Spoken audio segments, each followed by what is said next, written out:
got my laces tied. My trusty podcast by my side. If you wanna talk fun, it's the place to be. Yeah, it's the drop, D-R-O-P.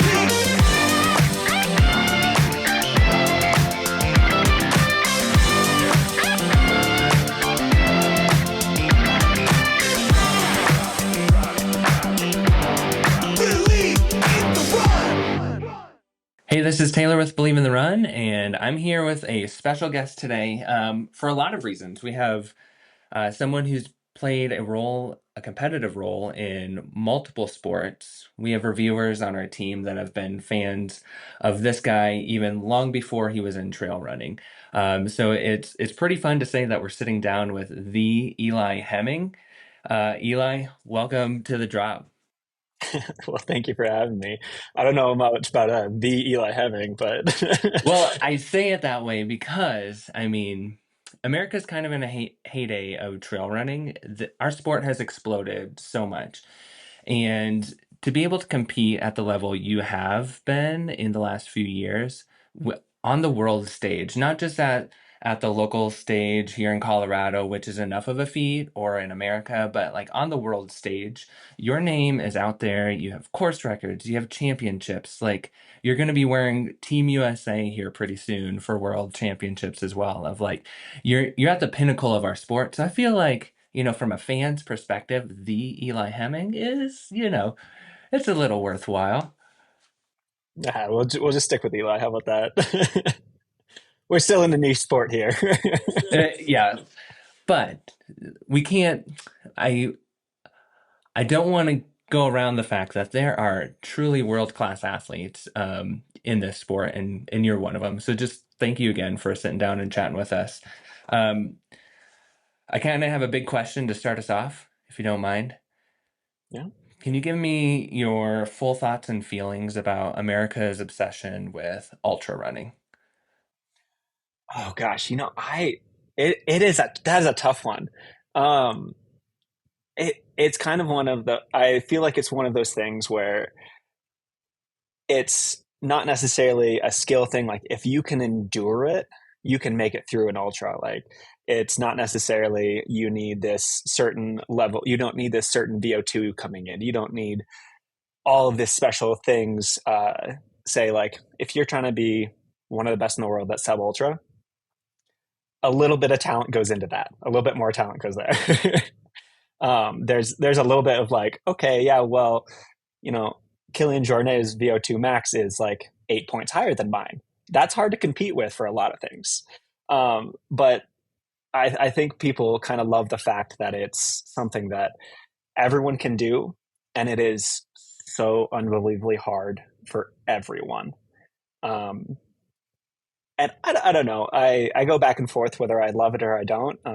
Like I haven't done 100 miler yet, so I don't know if I've fully grasped the concept of the whole deal. But I have been at Western States, and I do see the hype, and it is wild. It is something to behold. Yeah, it is. And I feel like the American audience, especially, which is most of our audience, like sees this as like kind of like the thing you do, at least when it started 5, 10 years ago, in terms of being like a big thing in the US. It just seemed to be the thing you do kind of post uh post your athletic career on the roads or track or triathlon in your case. We'll get into that. But I put you on the spot there because I just wanted to hear a little bit because you are one of those, you said sub ultra, which might not be a term everybody's familiar with on this podcast. When we talk about trail running, there's like the ultra distance, which encapsulates a lot, like 50K and above for uh, but just a very basic knowledge of it. And anything below that we would consider sub ultra.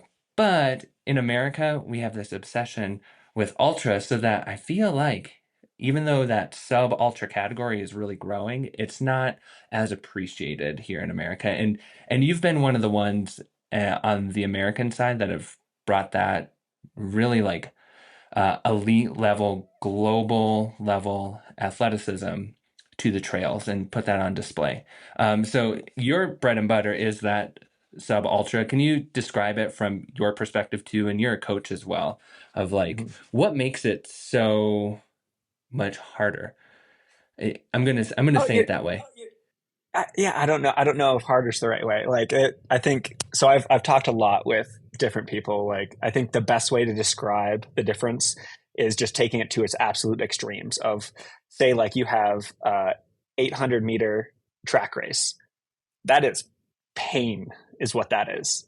Is all you have to deal with is pain, and then you have a 200 miler. That's suffering. That's different. You don't have to deal with pain. You have to deal with that low level suffering for a very long time, for days. So it's kind of a fun place that meets in the middle. My kind of place that I've found as my happy spot so far. I am still relatively new to the sport. This is, gosh, fourth year as a like really like full into trail running, and I've kind of just been playing with like the shorter different distances, really trying to get kind of all of those skills that come along with the sub ultra racing. It is definitely more of a skill sport than ultra. If you want to watch something absolutely amazing, watch some of the best downhill runners in the world sprint down a staircase. It's terrifying. Like I have had my eyes opened so many times just by these guys that are just like sprinting by me. Like I thought I was good at this, and then these guys are just putting minutes on me in a downhill. So there's like a skill aspect that goes along with it. So kind of these early years and early stages of my career, I've been focusing on learning how to do that because I do think it'll transfer up. But yeah, I guess I don't really know too far where to go with it. Besides, it is kind of that medium where your pain and your suffering are meeting together. It's long enough that you have to suffer a little bit, but it is also very painful at times. Yeah, and again, I'm not doing you a very fair job of just putting you on the spot like that.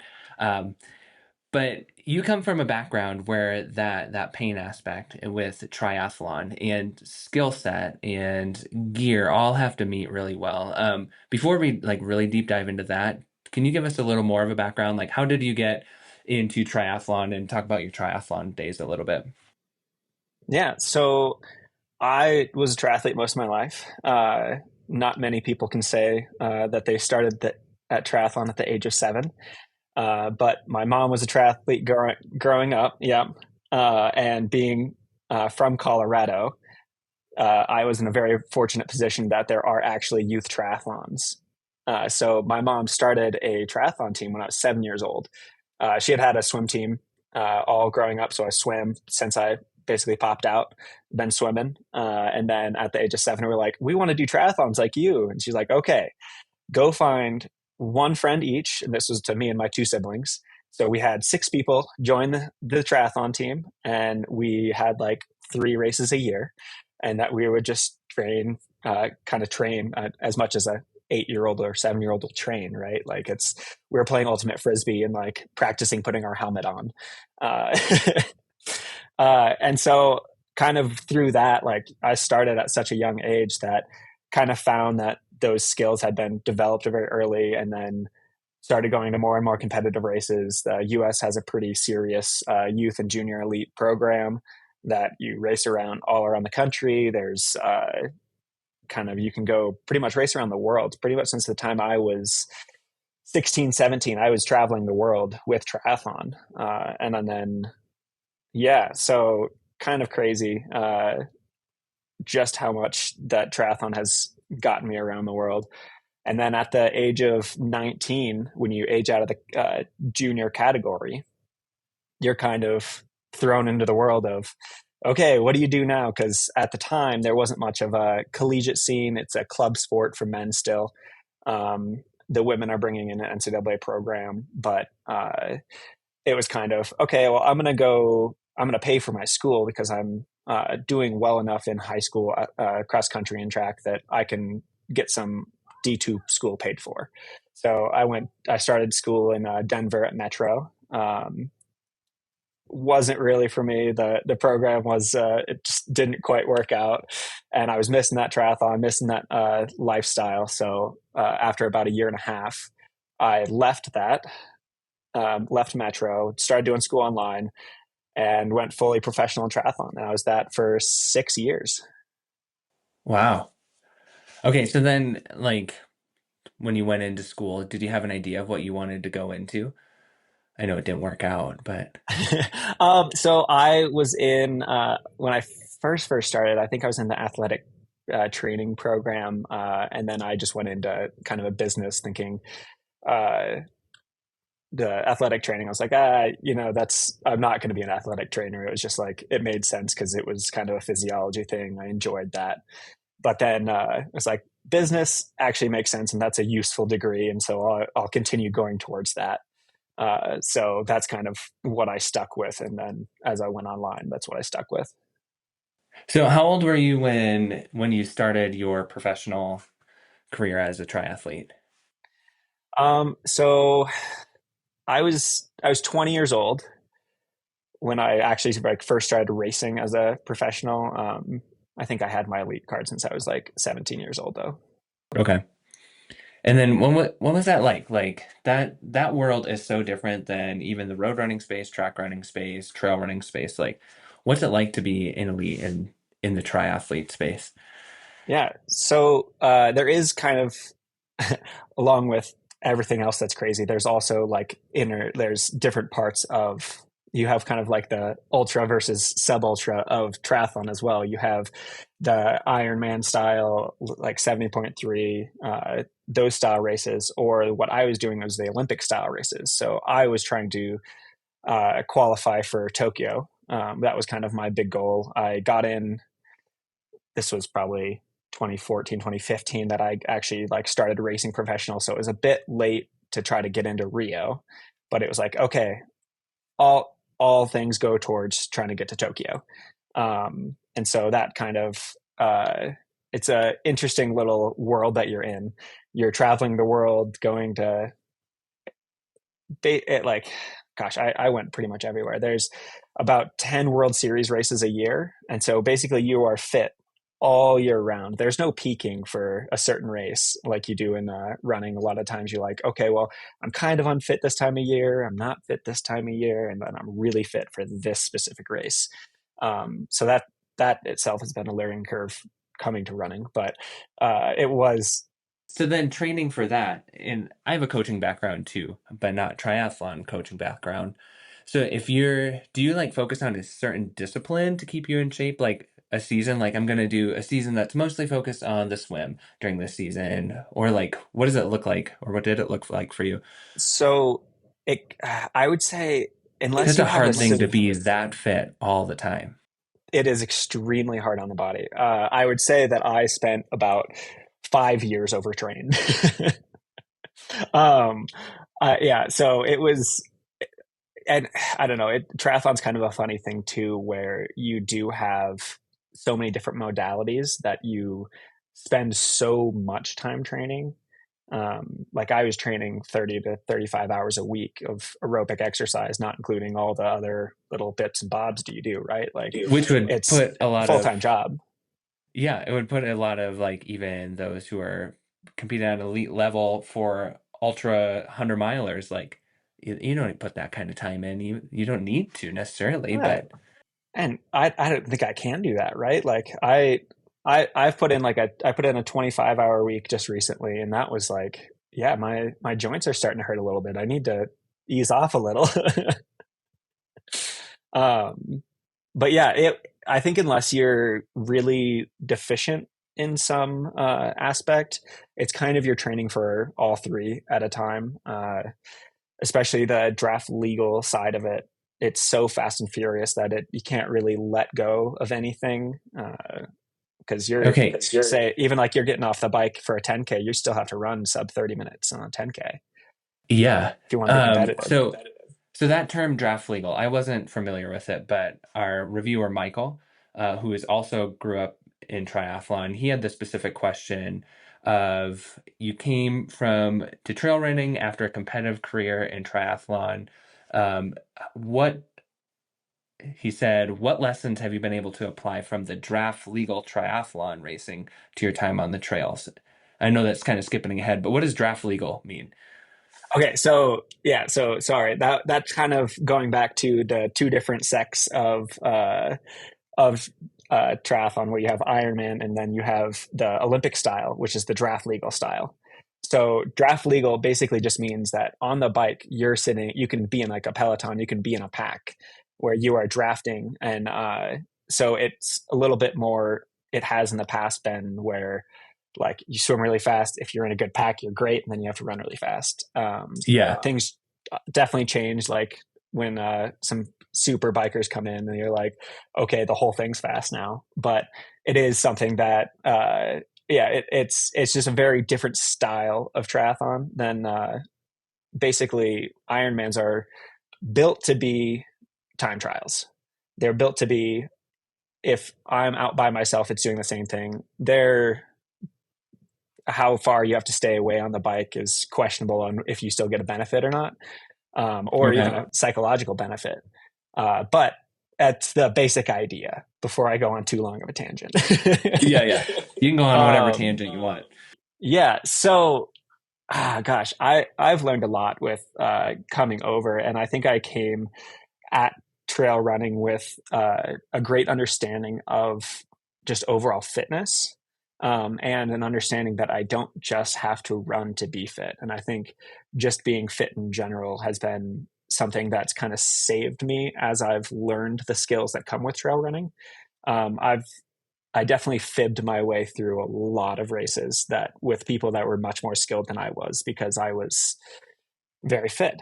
And I think there's kind of a happy medium that you have to find of fit enough, not overly overtrained or anything. But I think that's kind of one of the main takeaways of, hey, like you don't have to just run for this.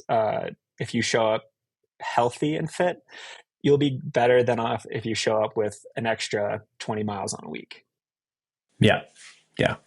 So what was the catalyst for you of like making that switch? Because I mean, obviously, if you're competing at the level to be on an Olympic team, and then I mean, from the trail running world, we were starting to get media around then and like live coverage and all that kind of stuff. So I remember when all of a sudden this guy, Eli Hemming from the triathlon world, came in and was just crushing so early on, even some like heavy favorites in the field. So what was that catalyst for you? Like, why did you just pop over to the trail? At least that's what it seemed like from a fan perspective. Yeah. So kind of living the Olympic, trying to do the Olympic style racing, you live in 4 year periods of, okay, this is my next 4 years is dedicated towards getting towards Tokyo. Then my next 4 years is getting towards Paris. Then my next 4 years is getting towards LA. And you kind of live in that cycle, and you kind of have, at least from my perspective, you had kind of one opportunity to jump off the cycle before you say, okay, I'm getting fully back in for another 4 years. And honestly, the lifestyle of it wasn't the most fulfilling for me. I am very much kind of a homebody person. I My first year of professional triathlon, I spent 2 weeks at home, the whole Wow. year. Holy cow. And so, yeah, it is basically you are going training camp to training camp, you're going race to race, and you just kind of never really get to spend time with the loved ones. You're again training 30 or 35 hours a week. That means that you have to spend so much time recovering. So basically, you go from training to eating to resting to training to eating to resting, and it's fun in itself, but it definitely, like you said, it's hard to stay fit all year, and it was a little bit draining. And it was okay. Like I really enjoy I love training. Training is one of my favorite things, but I do need other parts of my life to be fulfilling. Of I need to actually like be outside of a single training group. I need like, I mean, I found Tabor like kind of on my way out. I was like, wow, being with having a girlfriend is nice. Like that's great.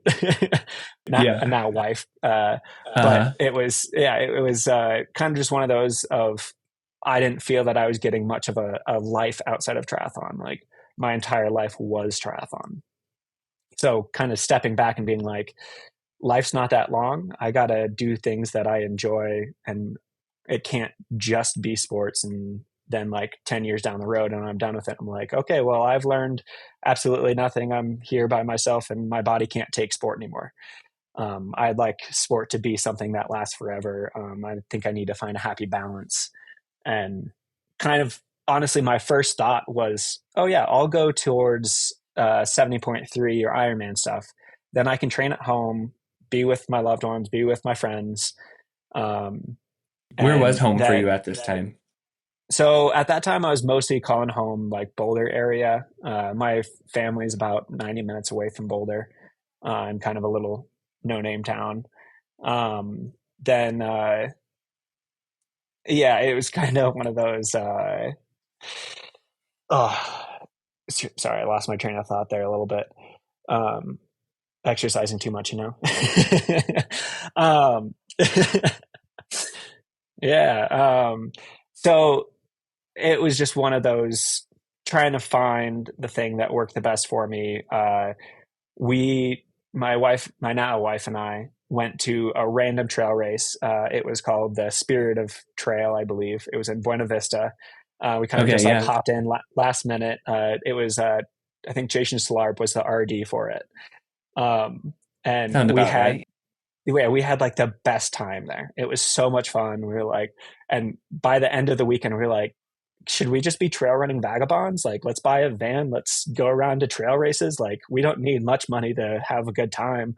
Like, it's fun. Like, that's way more fun. She was kind of doing the same thing that I was doing, but from the track side of things. So it was just like a happy convergence of time of like, let's make a real big change. Let's change things up. And yeah, so credit Jason Schleib for my trail running career. He'll take it, I'm sure. Like, and then what was it like that? You just basically got a van and started trail running? Like you left it all um, behind? it, I mean, obviously, there's quite a few things to step away from when you're in that serious of a lifestyle, but it was also kind of coinciding with COVID, so it was a surprisingly easy transformation. Kind of Yeah. easy. Yeah, there's things that go along with it, but it was, oh yeah, let's do some trail races, see if we like it, and then the next year we're like, all right, let's go full in. Like if we're gonna do something, we're gonna try to do it with excellence. Yeah. So then, I mean, I'm sure like there were contracts that needed to subside, or were you able to carry some of those over? Like the trail running professional space has really blossomed even since COVID. Of like, were any of those like, did you know of this really um this world of trail running? You had mentioned it's really niche, and it is. Of like, did you know that there was so much competition within it?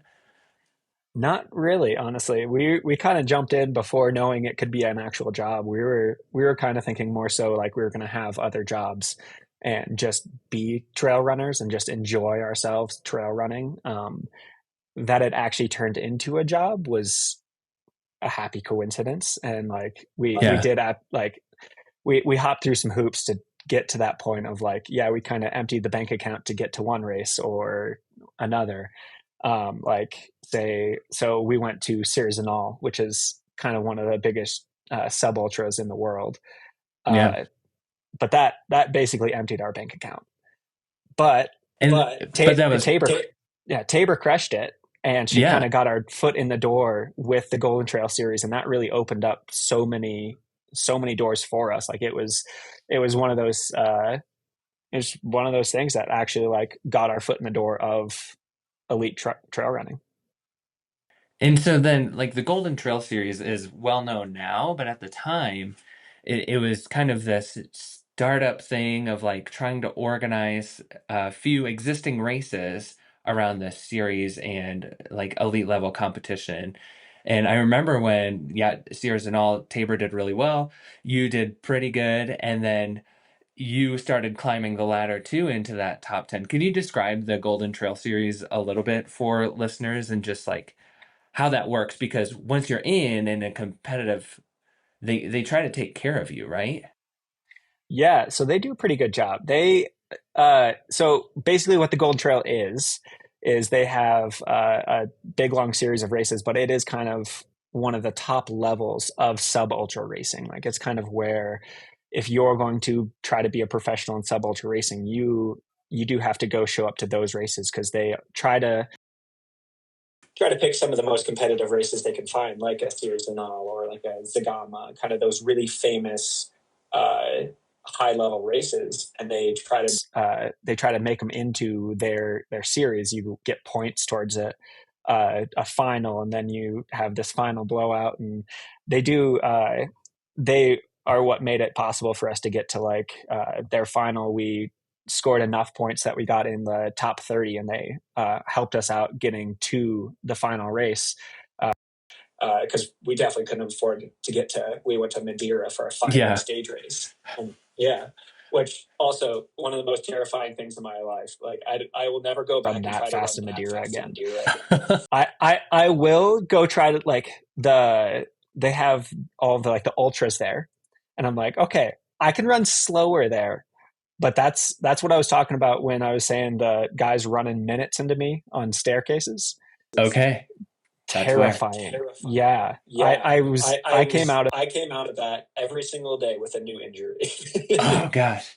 Well, and then like this is something that many, unless you've been over to Europe and experienced some of these trails, many Americans would never know like just how steep, how technical some of them aren't as technical, but they are steep and wild. And to like give yourself over to that, like it's no wonder why like the French and the Swiss and the Italians are just like able to climb so hard and lose you in the mountains. Oh yeah, no, it is something that they grow up with, and it's definitely a learned skill. So if they start when they're 10 years old doing that, it's a different game. Yeah, I mean, kind of like you, if you start at 7-year-old triathlon and not think it's a weird thing, like you got a leg up. I realize now that it was a very weird thing to start triathlon at 7. But oh yeah, at the time, like it was like, oh yeah, that's what me and my family do. Yeah, like I have 2 daughters, and when we go out like on the trail, we're trail running, and like what other kids know that trail running is even a sport? Like that's amazing. Yeah. But you had mentioned skills a couple times, and that's something that even from like pure fitness of track, I know there's skills that are involved in triathlon too, but like what type of skills have you like really trying to hone for trail running? Because a lot of our audience will be coming from the road and might be interested in trail. Like what kind of skills did you learn early on that were like just high leverage skills for you to learn? Yeah, I think kind of one of the most important things, learning how to move over terrain efficiently, like actually moving over rocks without kind of how there's like you have running economy. I think there's kind of a trail, like a technical trail running economy as well. Like you see some people go over it and there's no effort put through it. And then you see Eli just starting trail running, going through like thinking about where he's putting in foot. And so there's a bit of just kind of learning how to work with the land instead of work against it, try to power your way. A lot of it's kind of letting go and learning how to efficiently move. And same with like on downhill, say, there's a difference between throwing yourself down a mountain and not caring what happens to your legs at the end of it. Or if you have another 60K to run, you better not do too much damage. So learning the skill of efficient but not dangerous downhill is a good thing for me too.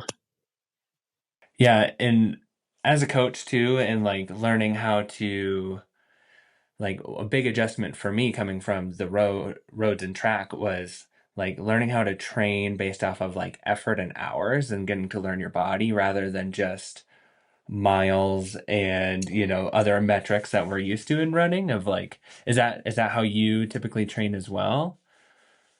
Yeah, so I do hours. I keep track of vert. Not necessarily. I don't necessarily search it out as I am going for a specific race. As we get kind of in the specific season for that, I will kind of search out trails that have as close to a similar vert per mile as the race, but you kind of do what you can. Say it's like what we were talking about. It's different over in Europe than it is here.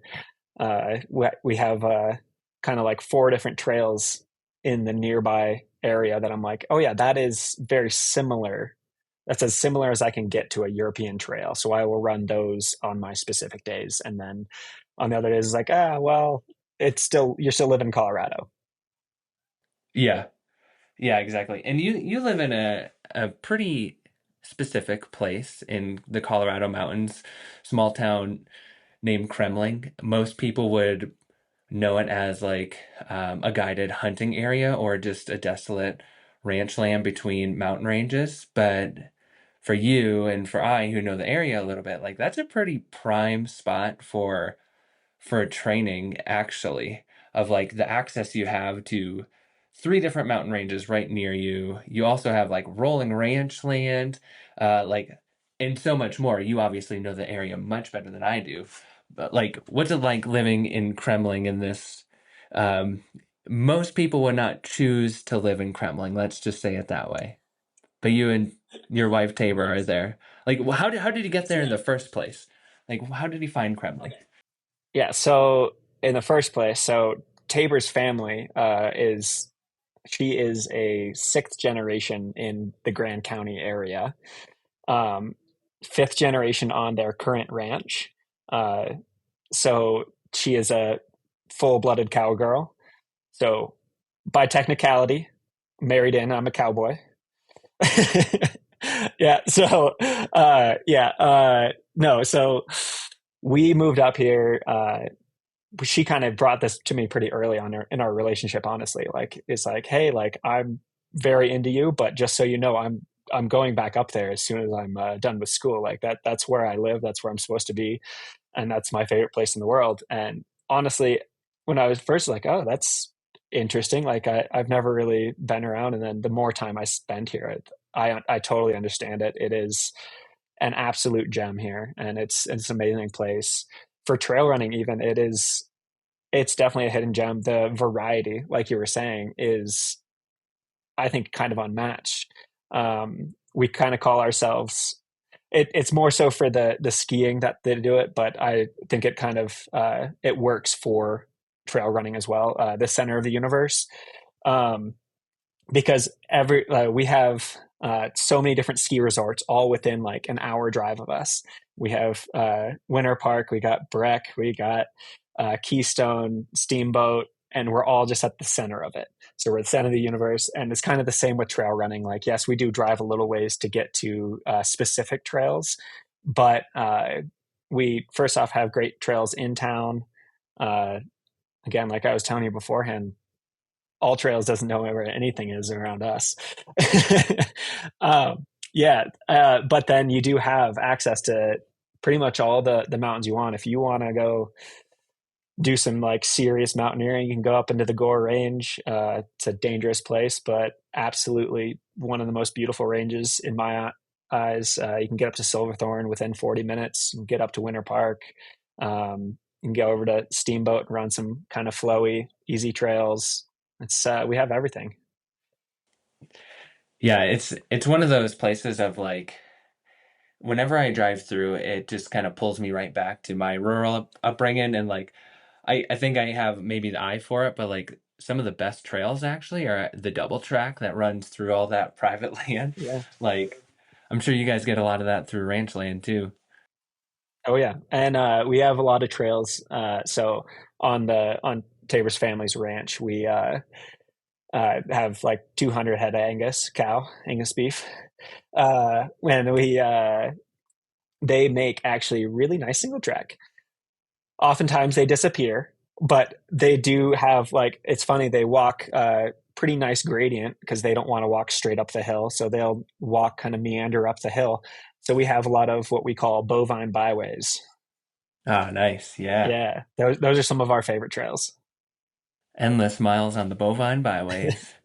Well, it is kind Dang of fun. right. I tuned into your guys' YouTube channel recently. And I have to admit, it's a really refreshing like look at elite level athletes of you guys live a really full life, it seems, of like you're not just like you were doing in the triathlon days of just running, cycling, and then repeat, all that kind of every day. Um, you guys have a full life. Like what's a day in the life? And there's an episode on the Hemmings YouTube channel. I think everybody should go check it out about it. But what's a day in the life like for you? Like you are a homebody. I feel that like 100% too of like my favorite place to be is actually right where I am right now and like training from here. So like what's your guys' day-to-day life like? Yeah, so honestly, it kind of goes season to season. There are busy seasons. We do help out quite a bit on the ranch. We have a coaching business, and then we obviously are trying to run at the top level that we can. So it's kind of a hodgepodge of figuring out. We always try to have first thing in the morning. Whatever comes first is always our run. Try to make sure that we're the freshest for that, and then everything else we can be tired for, because we can sit on our computers and do lots of coaching. Yes, it is extremely difficult doing sagebrush sprints after cows. Because after being like after a 4-hour run, that is an exhausting thing to do. But it's also it. uh, I haven't gone that far cowboy yet. Okay. I don't know I'm still down either. I'm still rocking the Terrex shoes. Like I'm running through sagebrush and bright orange. That's true performance there. Yeah, exactly. Like the cows can definitely see me, and so I can make my way around them. It's great. Yeah. Um, no, it honestly, like our life, especially right now, like that we're in the specific season for UTMB week and World Championships, it is skewed more towards the running. Uh, but then other times of year, say like as soon as we get back from World Championships, it'll be like firewood season, and we'll be in a truck going to get firewood, and then I gotta hand chop all the firewood for many houses. Yeah, I don't know what that is. Kind of a funny little story with the chopping wood. So the first year that we lived up here, we've been up here for 4 years now, like full time 4 years. Uh, the first year that I came up, we were living in grandma's basement, and we had to get all the firewood for all of the houses. So we have grandma's house, our house, my father-in-law's house, and then we have two saunas that we have to get firewood for. And so tons and tons of firewood. So we go collect it all, and pretty much my father-in-law just hands me an axe and is like, all right, this is the next job. You got to chop it all. He's like, okay. And so I spent the next like month just out there every afternoon, just chopping wood.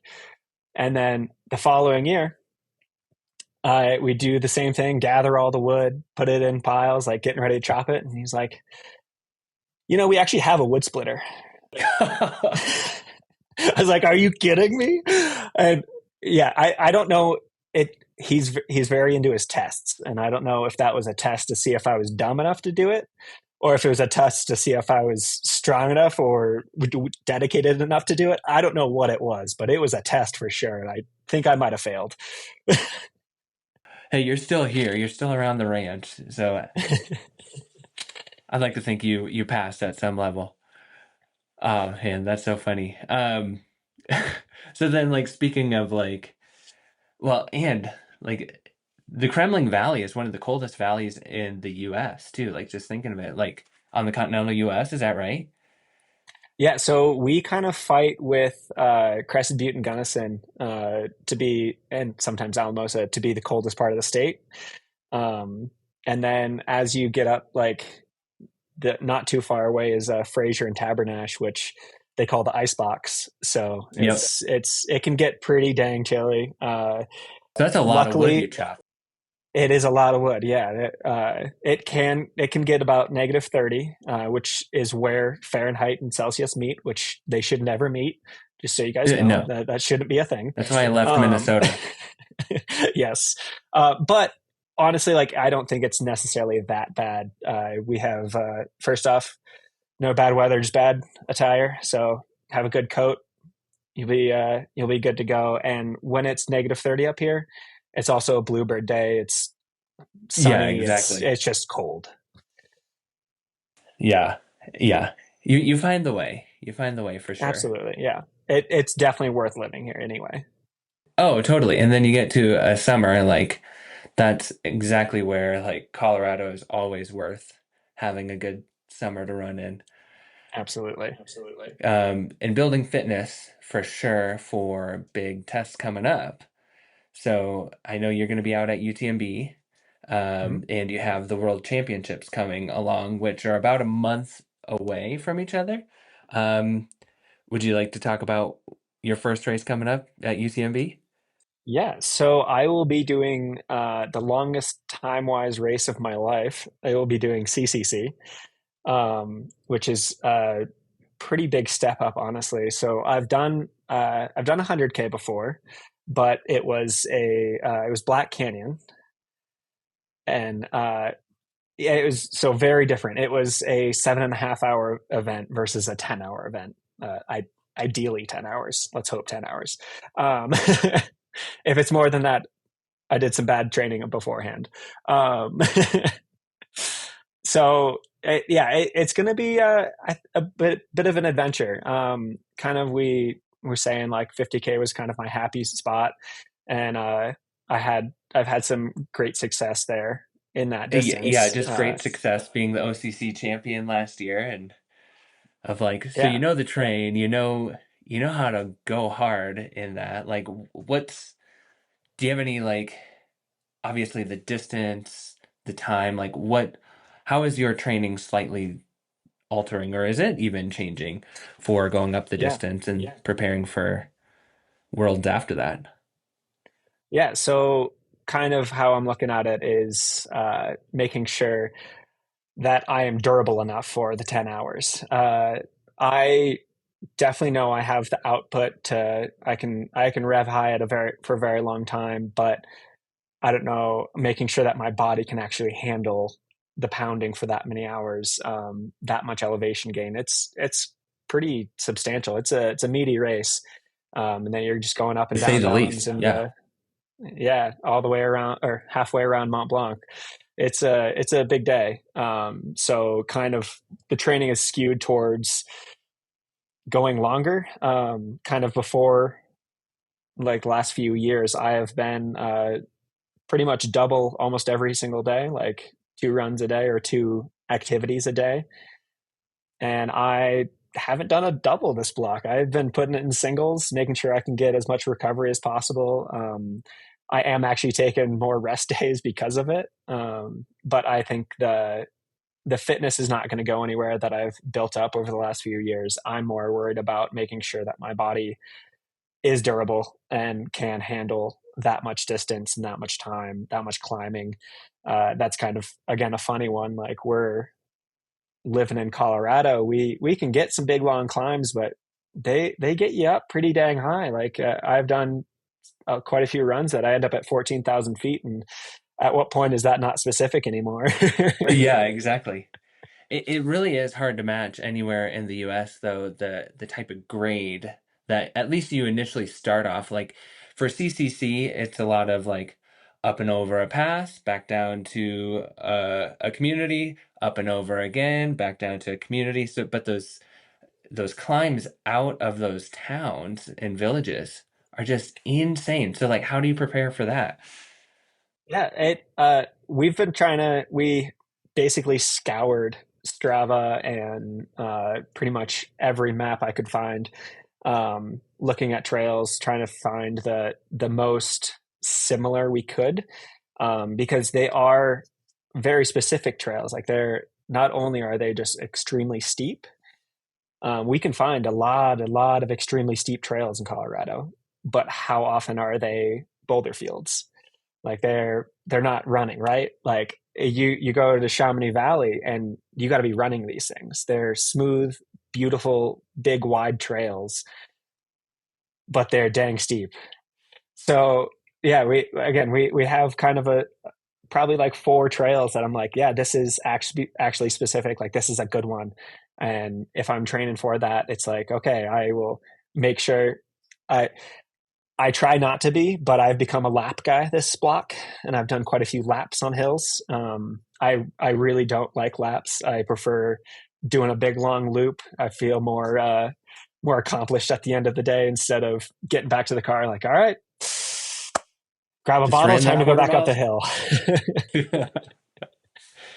Yeah. uh, and I mean, you'll have company out there too, uh, not only with other elites, but someone who's in your home. It's Yes. got to be pretty special to line up at these major races. Because, I mean, for those who don't know UTMB, it is pretty much the World Series week of trail running. And we do have a world championship event, which is also elite all in its own, but it's different. But you get to line up at all these races with your best friend, your wife. Like, what's that like? Of like, you're both there as professionals. Is there tension? Is it just all glory? Like, what's that like? Oh, there is no tension there. We came to this sport for a specific reason, and it's because it wasn't that blood curdling stress bucket that we were in our other sports. We came into this sport saying we want to have fun here. We want to spend all this time together. Like she's my training partner. Like I live in Kremling, Colorado. There aren't many people that actually run here. Um, it there is a couple now. We have a few, not many, but a couple. We have a school teacher that is actually a badass. Um, and all Yeah, so he just started coaching alongside this year, I believe. But yeah, there's a couple different runners in town, and it's starting to. We're going to make a little community eventually. Yes, but it is. Tabor's my only training partner when it comes to all the stuff that we're doing. So really, it's kind of we're just trying to bring each other up. We're trying to have as good of a time as possible. We're trying to be as successful as possible, but we're also just trying to live the best lives we can. And we're enjoying the traveling. We're seeing amazing places. Kind of one of my problems with triathlon was that I would travel all these places and I saw a hotel room. So even if it may not necessarily be the the best for my race, I'm still going to go out and walk and see some stuff the week before, because I'm here. I'm here for a good time. I'm here because I love trail running. It's not necessarily just all performance, right? Yeah, and I would say for the most part, even at the elite level, like you guys, like that's pretty much the pervasive mentality of like, and then when you build a community and culture around that, that's something special. And let alone getting to share it with your best friend all throughout. So then bridging from CCC to World Championships, which is in Spain, um, are you guys going to be staying there? Are you going to put in another block of training ideally? Like, what's that? Because that's huge to be So able to like 1 month out at such high yeah, level elite races.